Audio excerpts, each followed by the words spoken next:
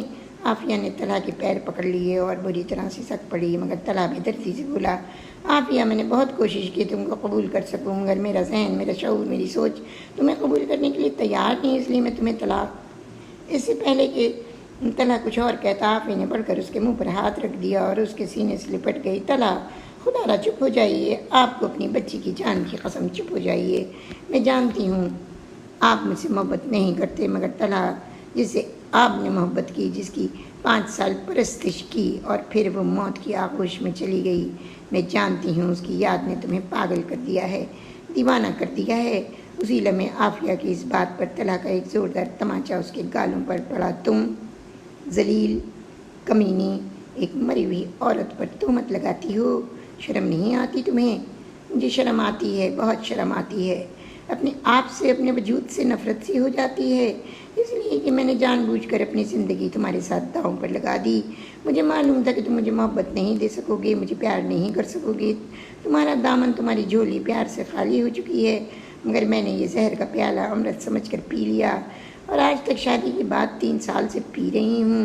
وہی زہر میں بجھے ہوئے الفاظ اور وہی بے رخی میری قسمت ہے۔ اور میں نے تم سے نہیں کہا تھا کہ مجھ سے شادی کرو، وہ ہاتھ اچکا کر بولا، ہاں تم نے مجھ سے نہیں کہا تھا، مگر میں نے کسی مرنے والی سے وعدہ کیا تھا کہ تم سے شادی کروں گی۔ مجھے یہ نہیں معلوم تھا کہ تم انسان نہیں، پتھر ہو، جسے کسی کے جذبات، کسی کے احساسات کا کوئی خیال نہیں۔ کیا بکواس کر رہی ہو تم؟ میری کچھ سمجھ میں نہیں آ رہا، وہ جھنجھلا کر بولا، اور عافیہ کو پرے دھکیل دیا۔ عافیہ غصے سے اٹھی اور پھر اس نے اپنا سوٹ کیس کھول کر ایک لال ڈائری نکالی اور طلحہ کے پاس لا کر پٹک دی۔ طلحہ، میں تم سے کچھ کہنا نہیں چاہتی، میں بھی اور اسی وقت اپنے میکے چلی جاؤں گی، اگر تمہیں میری ضرورت محسوس ہو تو لینے آ جانا، ورنہ میں اپنی بچی کے ساتھ تنہا زندگی گزار لوں گی، مگر خدا را طلاق کا لفظ نہ کہنا، اگر تم چاہو تو میں تمہیں دوسری شادی کی بھی اجازت دے سکتی ہوں۔ آپ یہی کہہ کر سکتی ہوئی کمرے سے باہر نکل گئی۔ امیمہ اسے نیچے ہی مل گئی، سب نے اسے روکنا چاہا لیکن وہ نہ مانی۔ اس نے کہا، امی جان، میں آج تک کٹ پتلی کی طرح ناچتی رہی ہوں، اب میں اس گھر میں اس وقت واپس آؤں گی جب آپ کے بیٹے چاہیں گے، خدا حافظ۔ آپ کے گاڑی پر بیٹھ کر بچی کو لے کر چلی گئی۔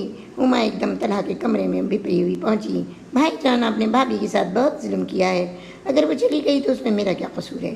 پھر کس کا قصور ہے؟ اگر آپ کا دوش نہیں تو پھر کس کا دوش ہے؟ اس کا جو مر گئی، جس نے آپ کی زندگی کو گھن لگا دیا، اس کا دوش ہے جو سب کچھ جانتے بوجھتے انگاروں پر کود پڑی، یا میرا دوش ہے کہ میں نے اپنے بھائی کی خوشیوں کی خاطر اس کے ارمانوں کا گلا گھونٹ دیا؟ امی گرجی، اب اس کے بعد تم بھی میرے ساتھ بکواس کرنے آ گئی؟ وہ دھاڑا، ہاں ہاں، ہم بکواس کرتے ہیں اور آپ جھوٹ کم کما لیے سچ بولتے ہیں، اپنی جیتی جاگتی بیوی اور بچی سے پیار کرنے کے بجائے مردوں سے جی لگاتے ہیں۔ اسی لمحے طلحہ کا سنسناتا ہوا چاٹا امی کے گال پر پڑا۔ بند کرو یہ بکواس امی اور نکل جاؤ میرے کمرے سے، پورا گھر مل کر مجھے پاگل کر دے گا۔ تب امی سے سکتے ہوئے بولی، بھیا، اچھا کیا جو مجھے مارا، تم میرے بڑے بھیا ہونا، مگر بھیا کوئی فیصلہ کرنے سے پہلے یہ سوچ لینا کہ آپ کبھی کسی کی بہن، کسی کی بیٹی ہے۔ نعمہ سسکتی ہوئی کمرے سے نکل گئی اور طلحہ اپنا سر پکڑ کر بیٹھ گیا۔ وہ خدایا، میں کس مصیبت میں پھنس گیا ہوں۔ وہ آرام کرنے لیٹا ہی تھا، رات کے 12 بجے تھے کہ اسے ایک دم عافیہ کی دی ہوئی ڈائری کا خیال آ گیا۔ اس نے وہ ڈائری اٹھائی اور لیٹ گیا۔ پہلا صفحہ کھولا تو بہت خوبصورت شعر لکھا تھا، فرصت ملے تو پڑھ لو، مجھے بھی ورق برق سر تا قدم صحیفہ احساس سے درد ہوں۔ دوسرا صفحہ کھولا تو طلحہ اچھل پڑا، وہ شافیہ کی تصویر تھی۔ وہ بڑبڑایا، شافیہ، یہ اس کی تصویر یہاں کیسے؟ اور جب اس نے اور صفحے پلٹے تو معلوم ہوا کہ وہ ڈائری شافیہ کی ہے اور غالباً اس کی آپ بیتی تھی۔ طلحہ اٹھ کر بیٹھ گیا اور پہلا صفحہ کھولا۔ ایسا محسوس ہوتا تھا جیسے ناپختہ لکھائی میں ہو، شاید یہ ڈائری کسی نے بہت پہلے لکھنا شروع کی تھی۔ ایک صفحے پر لکھا تھا، میرا نام شافیہ ہے، میری عمر ابھی صرف 10 سال ہے، میں 6ٹھی کلاس میں ہوں، میرے ابو کرنل رضا ہیں، میرے بڑے بھیا عالم ایئر فورس میں پائلٹ ہیں، ایک چھوٹا سا بھائی اعظم ہے، وہ انجینئرنگ پڑھنے کا ارادہ رکھتا ہے، ابھی 6 سال کا ہے، لگن اتنی زیادہ ہے، ایک بچیاں ہیں بڑی خوبصورت پیاری پیاری، مجھے اپنی بچیا شمامہ سے بہت پیار ہے، میری بچیا اب انٹر میں ہیں، اور ہاں میری ایک جڑواں بہن ہے عافیہ، امی کہتی ہیں کہ ہم دونوں ایک ساتھ پیدا ہوئے تھے، شکلیں بھی ایک جیسی ہیں، بس عافیہ بھی میری باجی ہے، صرف 5 منٹ بڑی اور میں اس سے 5 منٹ چھوٹی۔ عافیہ باجی کتنی پیاری، کتنی خوبصورت ہیں، میری تو پکی دوست ہیں، مجھ سے بہت پیار کرتی ہیں۔ میں تو گھر بھر میں سانولی رنگت کی ہوں مگر مجھے سب پیار کرتے ہیں، میرے سینے پر ایک نشان سا ہے۔ امی سے پوچھتی ہوں تو وہ ٹال جاتی ہیں کہ چوٹ لگ گئی تھی۔ بھلا اتنی لمبی چوڑی چوٹ کیسے لگ سکتی ہے؟ ابو کے تو بس آج یہاں کل وہاں تبادلے ہوتے رہتے ہیں اور ہم بچے گھر سے بے گھر ہو جاتے ہیں، کبھی کبھی ہاسٹل میں بھی رہنا پڑتا ہے۔ کچھ سفید طلحہ نے پھر پلٹے تو لکھا تھا، آج میں کتنی اداس ہوں۔ ہمیں سائنس میں انسانی جسم کی ساخت کے بارے میں پڑھایا گیا، جب دل کی جگہ کے بارے میں بتایا گیا تو مجھے عجیب سا محسوس ہوا۔ ارے یہ کیا، جس طرف انسان کا دل ہوتا ہے ادھر ہی تو میرے سینے پر بڑا سا نشان تھا۔ آج دوپہر میں دوڑی دوڑی گھر آئی تو امی سے پوچھا، امی آج اسکول میں انسانی اعضاء کے بارے میں پڑھایا گیا تھا، یہ جو میرے سینے پر نشان ہے یہ تو دل کی جگہ پر ہے، امی یہ کیوں ہے؟ کچھ نہیں بیٹی، تو خواہ پریشان ہوتی ہے، ابھی تو بچی ہے، بڑی ہو جائے گی تو سب سمجھ آ جائے گا، اور میں آج اس لیے اداس ہوں، ضرور کوئی نہ کوئی بات ہے۔ میرے میٹرک کا رزلٹ نکل آیا، میٹرک بورڈ میں میری 2nd پوزیشن تھی اور عافیہ 1st ڈویژن پاس ہوئی تھی۔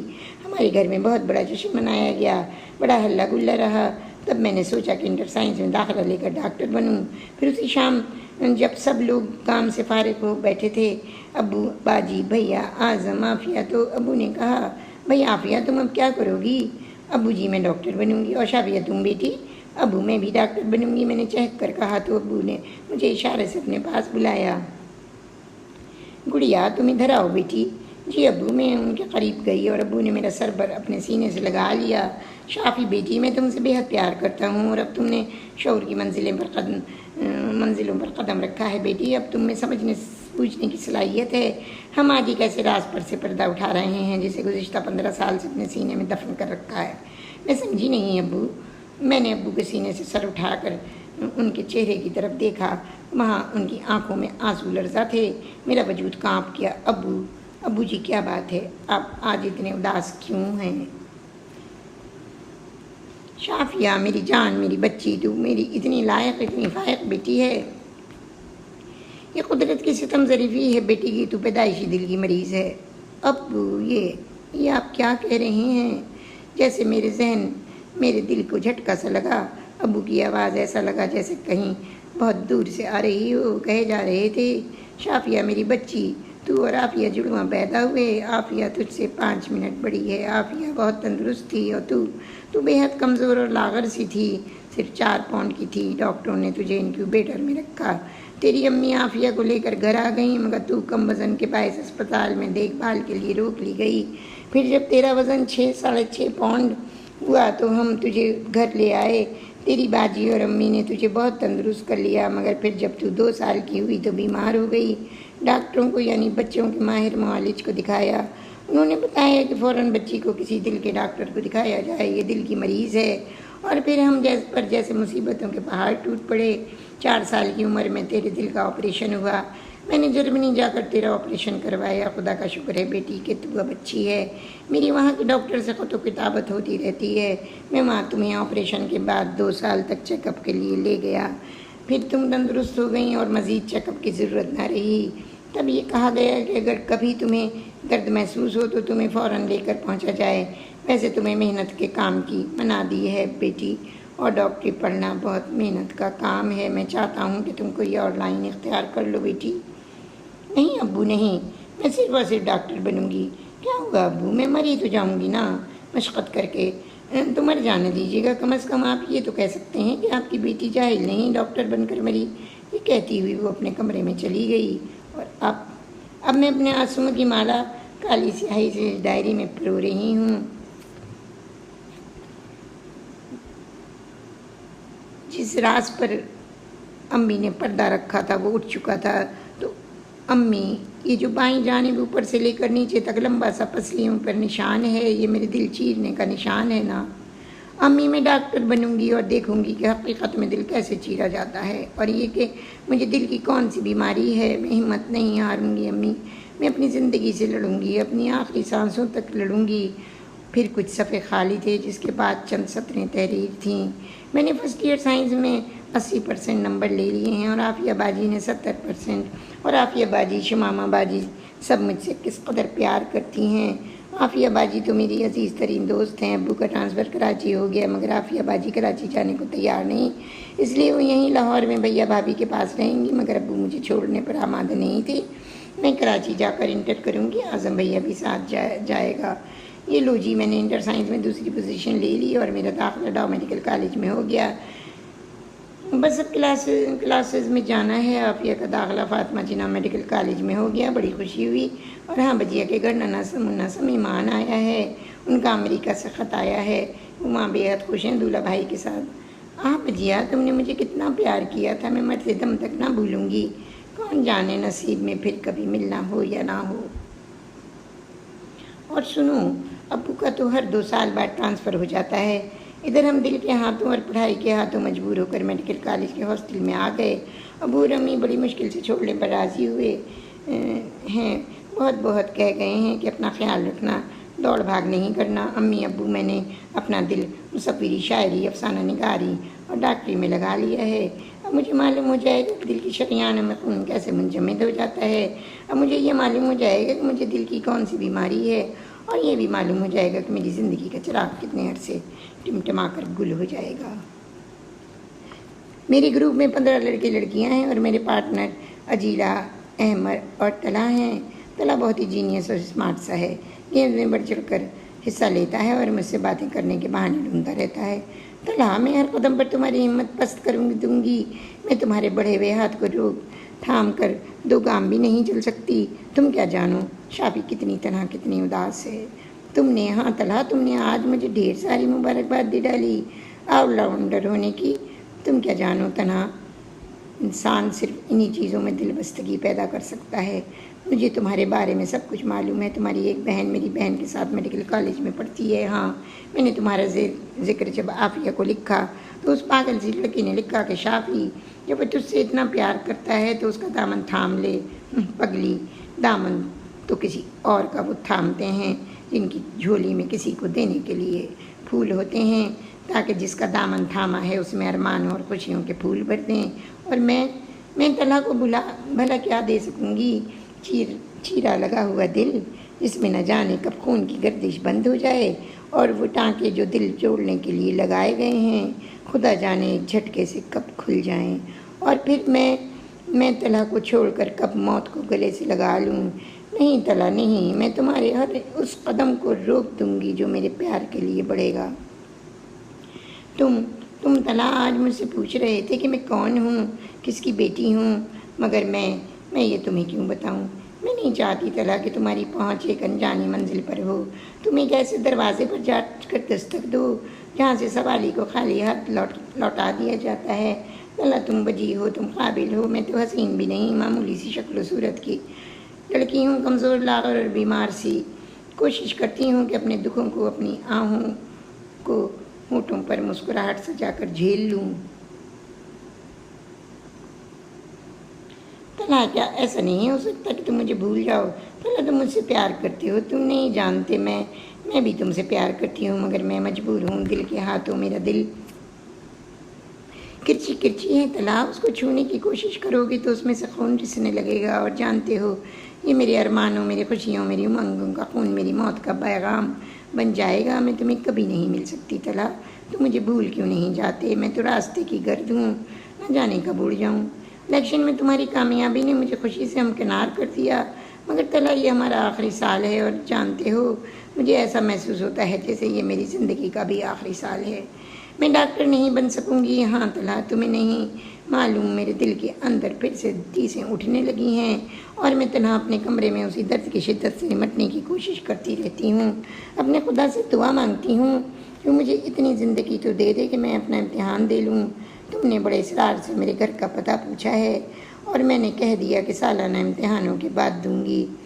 طلحہ، میں نے تم سے جھوٹ بولا ہے، میں تمہیں اپنا پتہ کبھی نہیں دوں گی۔ میں نے آج تک کسی سے اپنے دل کی بات نہیں کہی۔ کسی کو نہیں معلوم کہ میں دل کی مریضہ ہوں، اور وہ بھی پیدائشی، اور یہ بھی کہ دل کا آپریشن بھی ہو چکا ہے۔ طلحہ تم میرا یہ راز میری موت کے بعد ہی جان سکو گے۔ ہاں، میری موت کے بعد، جو صرف چند قدم رہ گئی ہے۔ میں نے ابو کو اپنی تکلیف کے بارے میں کچھ بھی نہیں لکھا ہے۔ میں جانتی ہوں وہ مجھے لے کر جرمنی دوڑ جائیں گے، اور پھر وہ لوگ، وہ سرجن میرے جسم کو برف میں منجمد کر کے میرے جسم کو چیریں گے، اوزاروں سے نشتر لگا کر سوئیاں چبوئیں گے، ٹانکے لگائیں گے، اور پھر میرے ماں باپ کو یہ آس دلائیں گے کہ میں 10 برس اور جی لوں گی۔ میرے دل کی نالیوں میں بہتا ہوا خون پھر جلد منجمد نہیں ہوگا۔ میرے دل کے والو پھر جلدی جلدی کام کرنا نہیں چھوڑیں گے۔ مگر طلحہ، میں مر مر کے جینا نہیں چاہتی۔ کاش امی ابو میرا بچپن میں آپریشن نہ کرواتے تو میں شعور کی ان منزلوں پر سسک کر نہ جیتی، میرا وجود، میری ہستی بے حقیقت نہ ہوتی۔ مگر وہ ماں باپ تھے، وہ تو موت کے منہ سے بھی مجھے بچا لائے، اور میں اپنی زندگی کے 22 سال سے سک کر گزارتی رہی، اپنے آپ کو دھوکہ دیتی رہی۔ طلحہ، میں اب ختم ہو رہی ہوں، بہت جلد کہانی ختم ہو جائے گی، ہاں بہت جلد۔ سالانہ امتحان نزدیک آئے تو یہ کیا، میری حالت تو بہت خراب ہو رہی ہے۔ دل نے دھڑکنے سے جیسے انکار کر دیا ہے۔ طلحہ کو اجیلا نے یوں ہی طبیعت کا بتایا تو وہ پریشان ہو گیا۔ طلحہ، میں جاتے جاتے اپنا آپ کو تو تمہیں نہیں دے سکتی، مگر اپنی تصویر کوشش کروں گی کہ تمہیں دے جاؤں۔ امتحانات تو جیسے تیسے ختم ہوئے، اور آج ہی ختم ہوئے۔ اب میں ایک پل بھی یہاں رہنا نہیں چاہتی تھی۔ بیماری نے زور پکڑ لیا ہے، میرے ہاتھ پیروں پر ورم آ گیا ہے، اور رہ کر دل میں درد اٹھتا ہے۔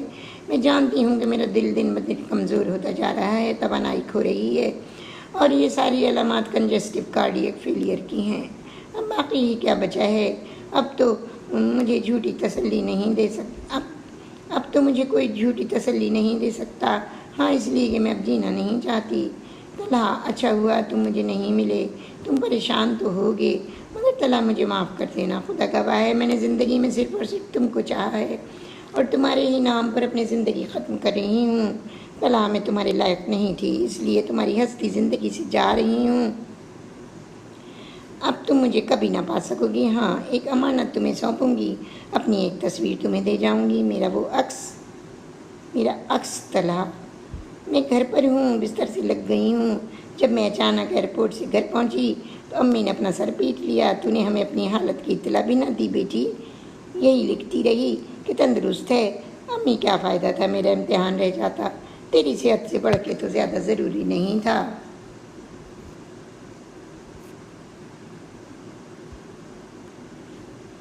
امی، بے حد ضروری تھا۔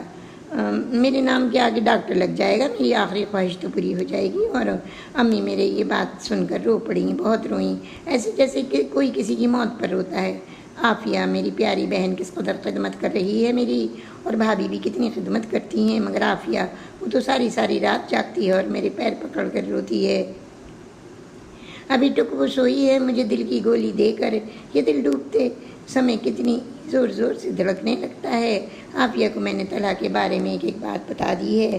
میں نے اس سے کہا ہے کہ وہ طلحہ کی بہن امیمہ کو میرے پاس لے کر آئے، اور امیمہ کتنی پیاری، کتنی اچھی لڑکی ہے، اسے معلوم ہے کہ میں اس کے بھائی سے پیار کرتی ہوں، اور وہ مجھ سے، عافیہ نے اسے سب کچھ بتا دیا، سب کچھ۔ عافیہ اور امیمہ کے امتحان بھی ختم ہو گئے، اور امیمہ کو میں نے بیحد اہم بات کرنے کے لیے بلایا تھا۔ وہ کراچی جا رہی ہے نا، میرے طلحہ کے پاس میری زندگی کے چند گھنٹے، چند دن باقی ہیں۔ چاہتی ہوں کہ عافیہ اور امیمہ سے کچھ بات کروں۔ عافیہ امیمہ کو چھوڑنے ایئرپورٹ گئی ہے، اور میں جیسے موت سے پہلے یہ سطور لکھ رہی ہوں۔ آج میں بڑی پرسکون ہوں۔ آج میں نے عافیہ اور امیمہ سے بات کی۔ میں نے کہا، امیمہ، یہ راز تمہارے اور عافیہ کے درمیان رہے گا۔ تمہارا بھائی طلحہ مجھے دل و جان سے چاہتا رہا، مگر گڑیا، میں اپنے ٹوٹے ہوئے دل کے ٹکڑے اس کے دامن میں نہیں ڈال سکتی۔ میں نے اس کے ہر حوصلے کو پست کیا، کبھی کچھ نہ بتایا کہ میں کون ہوں۔ مگر امیمہ، یہ میں نے اچھا کیا، دیکھو میری زندگی کا چراغ تو گل ہو رہا ہے۔ شافی، ایسا نہ کہو، بولو، میں تمہارے لیے کیا کروں، بھیا نے کے لیے کیا کروں؟ امیمہ نے میرے گلے میں باہیں ڈال کر کہا، اور میں نے عافیہ کا ہاتھ پکڑ کر اس کے ہاتھ میں دے کر کہا، عافیہ، تم میری جڑواں بہن ہو، میری ہم شکل ہو، مجھ سے زیادہ خوبصورت ہو، میری طرح نامکمل نہیں، مکمل ڈاکٹر ہو۔ شافی، کیسی باتیں کر رہی ہو، اس کی۔ تب میں نے کہا، عافیہ، میں چاہتی ہوں کہ میرے بعد تم میرے طلحہ کو سہارا دینا، وعدہ کرو کہ طلحہ کو ٹوٹنے سے بچا لو گی، میں میری جدائی میں وہ دیوانہ ہو جائے گا، مگر تم تم عافیہ میرا عکس ہو، جب تم اس کو اپنے دامن میں سمیٹ لو گی تو وہ تمہارے روپ میں مجھے دیکھ کر نہیں بکھرے گا۔ شافی یہ تم کیا کہہ رہی ہو؟ وہ چیخی۔ میں نے منہ میں سے کہا، امیمہ وعدہ کرو کہ میری عافیہ کا ہاتھ میرے طلاق کے ہاتھ میں ضرور دو گی؟ یہ بہت پیاری ہے اور اپنی جان سے زیادہ مجھے عزیز ہے، وعدہ کرو امیمہ تم یہ کام پورا کرو گی؟ کسی بھی طرح اور طلحہ کو کبھی نہ بتانا کہ عافیہ میری بہن ہے۔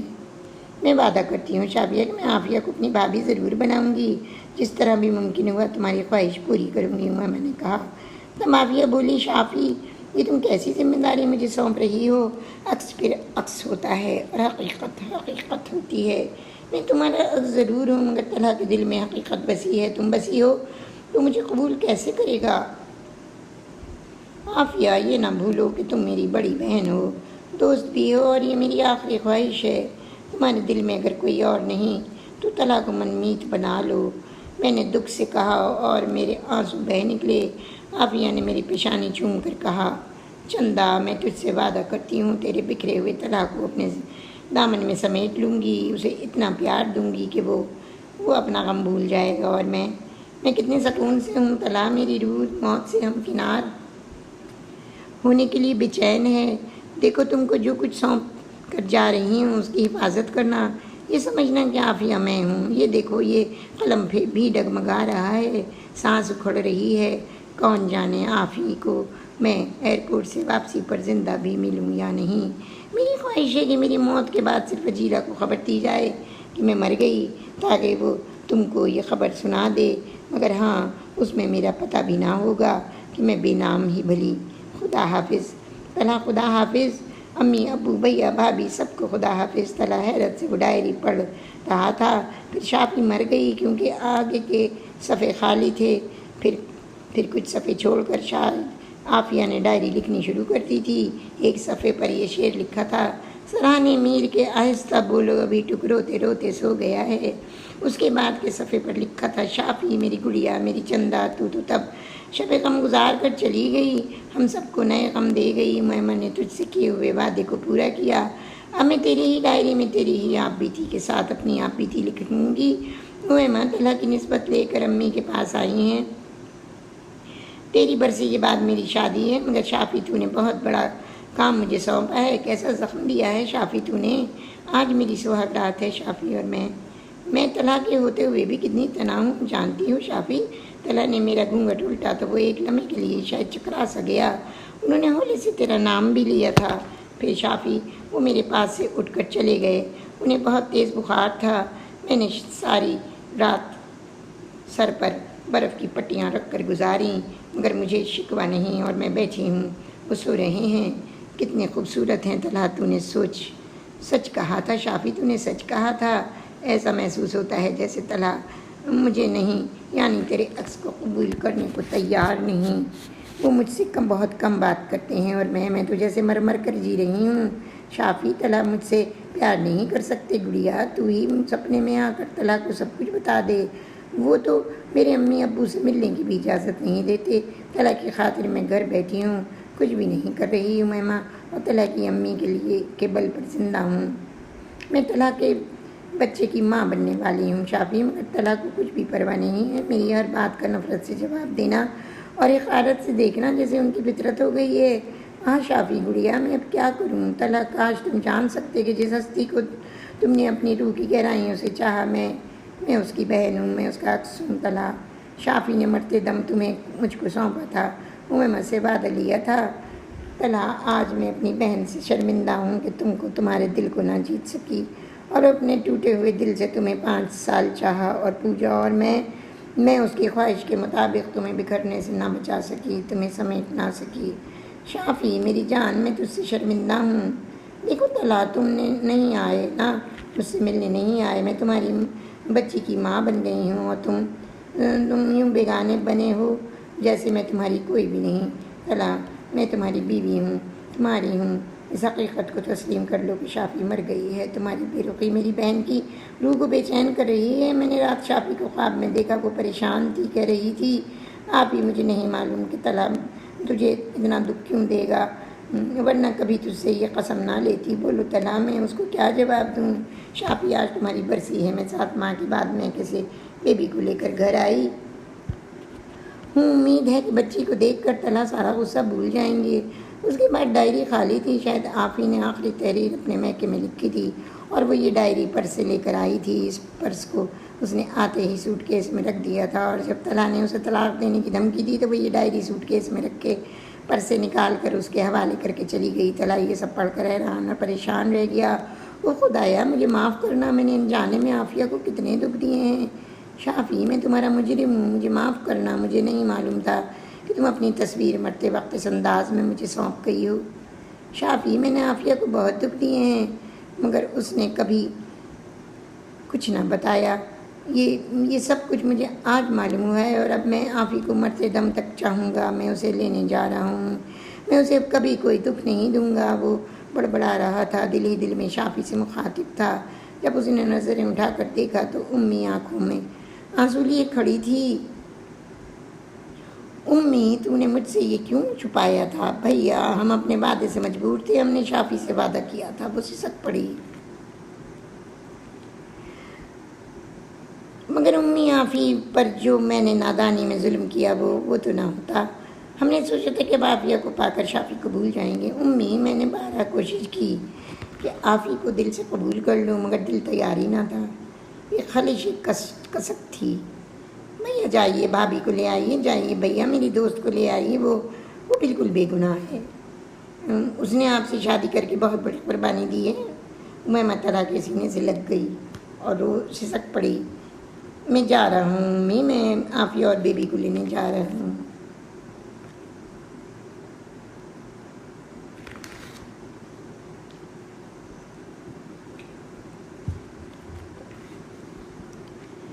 طلا رات کے 12 بجے سسرال پہنچا۔ وہ ایک عرصے دراز بعد گیا تھا۔ شافی کی امی نے دروازہ کھولا۔ امی عافیہ کہاں ہے؟ طلا نے بے اختیار پوچھا۔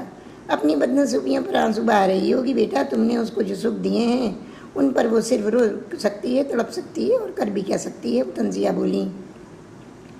امی مجھے معاف کر دیں، میں آپ سب کا گنہگار ہوں، میں نے انجانے میں آپ لوگوں کو بے حد دکھ دیے ہیں۔ کاش شافی نے مجھے یہ حقیقت پہلے بتا دی ہوتی جو آج معلوم ہوئی ہے۔ بیٹا میں کیا کہہ سکتی ہوں، وہ دل کی مریض جوان بیٹی اپنے خدا کے حضور میں دے چکی ہوں، اور دوسری بیٹے کے آنسو کلیجہ دہلا رہے ہیں۔ وہ آنسو پونچھتے ہوئے بولی۔ عافیہ کے ابو بھی یہ باتیں سن کر وہاں آ گئے۔ طلا بیٹے میں جانتا ہوں کہ تم شافیہ سے محبت اور پیار کرتے تھے، مجھے عافیہ نے سب کچھ بتا دیا ہے، مگر طلا عافیہ نے تمہاری اسی چاہت کے لیے اپنی خوشیاں قربان کر دی ہیں، اس لیے کہ وہ شافیہ ہی کی طرح کا چہرہ لے کر پیدا ہوئی ہے۔ اس نے تمہاری تسکین کے لیے بہن کی فرمائش آخری خواہش پوری کرتی ہے، صرف اس لیے کہ تم جب اسے دیکھو تو تمہیں شافیہ کا پیکر لگے، مگر تم نے عافیہ کو تو 2 سال میں کوئی سکھ نہ دیا۔ میں شرمندہ ہوں ڈیڈی۔ عافیہ کہاں ہے؟ اپنے کمرے میں ہے، کونے والا کمرہ ہے اس کا، عافیہ کے ابو نے ہاتھ کے اشارے سے بتایا۔ طلا اس کے کمرے کی طرف بڑھ گیا۔ بیوی سو رہی تھی، کمرے میں مدھم سی روشنی تھی اور ہلکی ہلکی سسکیوں کی آواز ابھر رہی تھی۔ طلا نے چپکے سے دروازے کو دھکا دیا تو وہ کھل گیا۔ وہ دبے قدموں اندر داخل ہوا اور کنڈی لگا دی۔ عافیہ بستر پر اوندھی لیٹی سسک رہی تھی اور اس کے سرانے شافیہ کی تصویر رکھی تھی جو آنسوؤں سے تر تھی، اور عافیہ بڑبڑا رہی تھی۔ شافی میری گڑیا، تم نے جس کے دامن میں مجھے پھول ڈالنے کے لیے باندھا تھا اس نے الٹے میرے دامن میں کانٹے بھر دیے۔ شافی آج میں نے تجھے دی ہوئی قسم اس لیے توڑ دی کہ میں طلا کو اپنانے میں بری طرح ناکام رہی ہوں۔ آج طلا نے ہاں شافی طلا نے مجھے فیصلہ کرنے کی دھمکی دی۔ بول شافی، میں اپنے جلتے گھر کو شعلوں کی لپیٹ سے کیسے بچاتی؟ میں نے طلا کو سب کچھ پڑھنے کے لیے دے دیا، مجھے معاف کرنا شافی۔ طلا صرف اور صرف تیرا تھا، وہ میرے نہیں بن سکتے، شاید کبھی بھی نہیں۔ وہ تو بیبی سے بھی پیار نہیں کرتے، جانتی ہے شافی، میری بیبی بالکل تیری طرح ہے، وہ بھی تیرا عکس ہے شافی، مگر طلا کی نظریں تو صرف تجھے ڈھونڈتی ہیں، وہ حقیقت تلاش کرتی ہیں، کوئی بھلا عکس سے کیسے بہل سکتا ہے شافی؟ عافیہ بری طرح سے سک رہی تھی۔